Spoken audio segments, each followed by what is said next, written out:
Kundalini awakened person is out of their body. And so a non-Kundalini awakened person is still within their body, so they associate with the body. They associate with the ego and the pain and the fear and the worry and all of that. A Kundalini awakened person still has the same issues, like, because we still have ego consciousness, but it's easier to come out of it, substantially easier. You just need, you can listen to, like, you know, that distant sound right there of the airplane. That's actually a boat. Sounds like an airplane. But yeah, so just that sound alone, if I tune into it, it grabs me and catches me and takes me away. And all of a sudden I leave my body. So it's actually very interesting. The purpose of the Kundalini awakening is to get you to leave, get your consciousness to leave the physical body so that you can be one with the cosmic consciousness, which is what all of this around us is. It's cosmic consciousness. It's Earth consciousness, but it's really like solar consciousness in terms of, well, all of the planets play a part. The sun plays a part. The sun plays the biggest part. That's like our sense of identity comes from that. That's why our sun sign is like who we are. And then you have the moon sign, which is a reflection of who you are, which is what reflects thoughts, emotions. So your moon sign's emotional. And then you have your rising sign, which is the sign in the most eastern, the star that was in the constellation that was most eastern from you. And interestingly, east is where the sun rises from. Mm-hmm. So there's a connection with the east, like all rituals and ancient traditions, they all start in the east. So that's your ascendant sign. So that's your ascendant sign, yeah, is your most eastern sign from the place where you're born, right? So you have the sun, the moon, you have the planets, and you have the stars, which are fixed, right? They don't move. The sun is just one star. There's billions of stars, and then a grouping of these stars forms the constellation. They're fixed, they don't move. But each star has its own solar system. So we are just, and then each of these solar systems has habitable and inhabitable planets. Most, they would argue, is inhabitable. Earth is the only habitable one in our solar system, allegedly. So this is where we have life. But what we are is just the consciousness experiencing this reality through the five senses. So we're having a sensational experience, an experience of sensation. Our soul is here to grow and learn and evolve.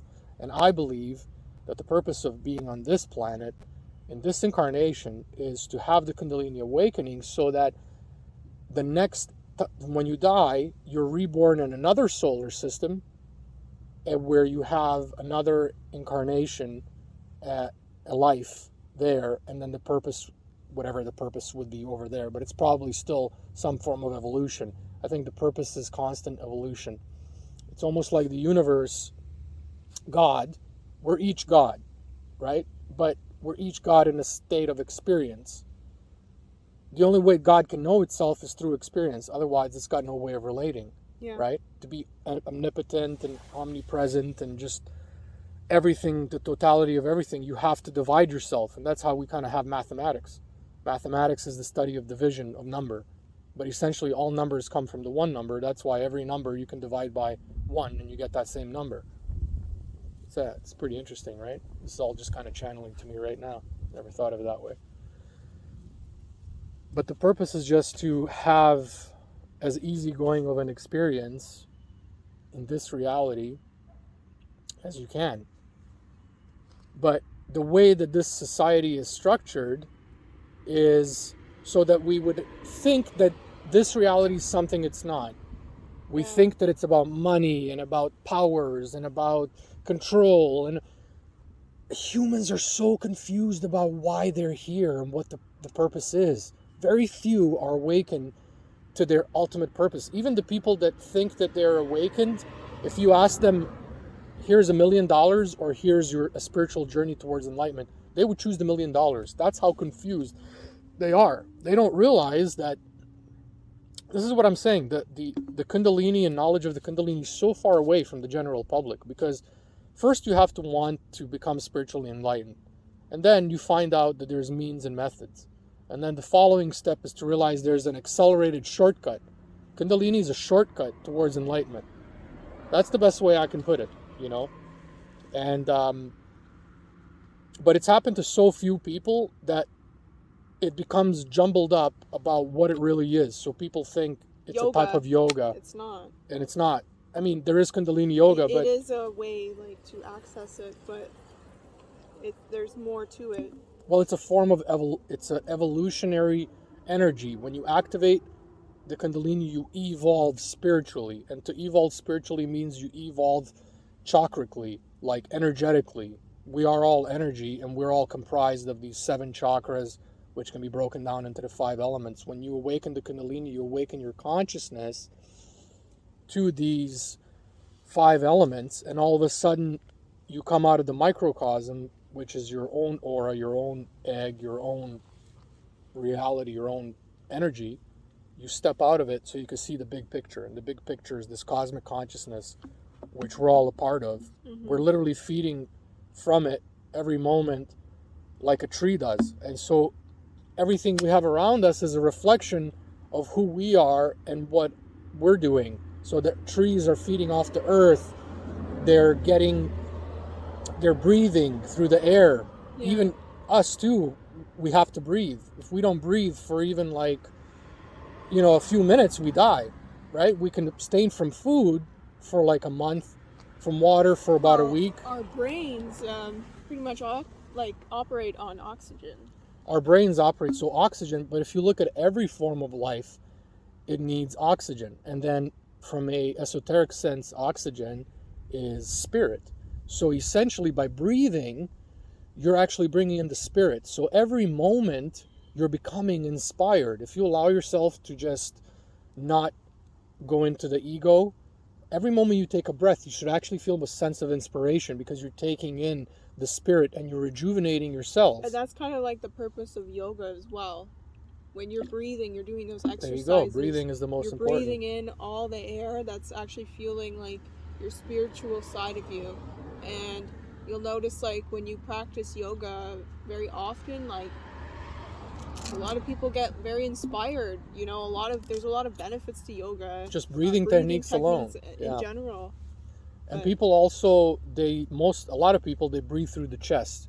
What happens with breathing, isn't it interesting how when you breathe, the air goes all the way down into the bottom of your central trunk and then rises back up to get released. So you're taking in-breath, you're literally fueling. It's like fuel. You're fueling your chakras. But if you breathe out of your chest, you're not fueling the lower chakras. So what happens? You become ungrounded. So that's why diaphragmatic breathing, as it's called in yoga, it's the most important breathing technique. The idea is when you breathe out of your abdomen. You let your abdomen expand. So you're literally fueling, because there's a chakra center called the Hara center, the Hara chakra, and it's between the second and the third chakra. And this is our source of pranic energy. And this is when we were like in our mother's wombs, we were connected umbilically through the umbilical cord, and we got energy from our mother to help us grow. This is our center of prana, our pranic center. So when you breathe into your abdomen, you're actually activating not only activating it, but you're actually fueling it. When you fuel it, it's like a sun that gets activated, and it sends this energy into your entire body, and your body is just getting nourished by this energy, like a battery when it's in electricity and being like charged. And that's why a lot of people who have anxiety, they tend to breathe out of their chest, because when you breathe out of your chest, you're actually becoming ungrounded, and all of your focus goes into the higher chakras. It's etheric. So when it's etheric, it's related to your thoughts. And that's why anxiety, a lot of mental issues have to do with thoughts. People live in their head. So in other words, they're ungrounded. So the way to become grounded is send the energy, open your diaphragm when you breathe, and send the energy down, and you will literally ground yourself into your lowest chakra, and then you're going to ground yourself in through the energy lines in the legs into the earth, because there needs to be a constant interplay between the earth and the higher chakras. There's a chakra in the earth 6 inches away from our feet called the Earth Star chakra, and it literally feeds off the earth, and then it sends this energy upwards, and it actually has a lot to do with our Kundalini awakening. And then when you send this energy upwards, you send it into the head area, and above your head you have what's called the Soul Star chakra, and then above that you have the Celestial chakra. I think the Celestial Gateway or the Cosmic Gateway, I forget. But this is the chakra that fuels the entire Milky Way solar system that we're in. And then that energy is projected into the Soul Star below it, and the Soul Star is like an individual chakra connected to our individuality. And because each of us is essentially, our identity comes from the Soul Star, and the Soul Star is connected to the sun. So we're each of us is the sun. If there's no better way to put it, every single human being is the sun, and the sun is God. As far as our reality here is concerned, the sun is God. You want to make it in life, you want to be successful, as I said in my previous video, talent will only get you so far. It'll get your foot through the door in a big way, but you want to get really successful, you got to be crazy and make the steps and take the steps that the person next to you and the people around you are not willing to take, that they're going to look at and say, you're crazy. Because you want to be exceptional, it means you're trying to break the mold, and you're trying to break out of the norm. And to break out of the norm, you have to do something different. And to do something different, whenever you do something different, the people that are jealous, because they don't have the balls to do what you're doing, they're going to look at you and say, oh, you're crazy. This is crazy. This is nuts. What are you doing? But you know what? You end up proving them wrong and making them look like a fool when you succeed. And I told my wife the story of Kobe Bryant. He would tell players who wanted to train with him, they say, okay, because they knew, you train with Kobe, you're a made man. I mean, Michael Jordan's my guy, but Kobe was the next Jordan. And so Kobe would say, all right, let's go train together. And they'd ask him, okay, well, when do I meet you? Where do I meet you? Say, okay, I'll meet you at 2 o'clock in this place. So the next day, person shows up at 2 o'clock, 2 p.m., right? 2 in the afternoon. Kobe's not there. They call him up. Hey, what happened, man? You missed the practice. Yeah, you said to be there at 2 o'clock. Oh, I am, yeah, but I meant 2 in the morning. Right? Crazy. You're thinking, see, it's so out of normal reach that you wouldn't even think that that's something that the person meant, but they did. And so you want to make it, you got to be crazy. You got to break limitations that other people set. Whenever people think that you meant something, like, you have to break out of that mold, and that's how you're going to succeed.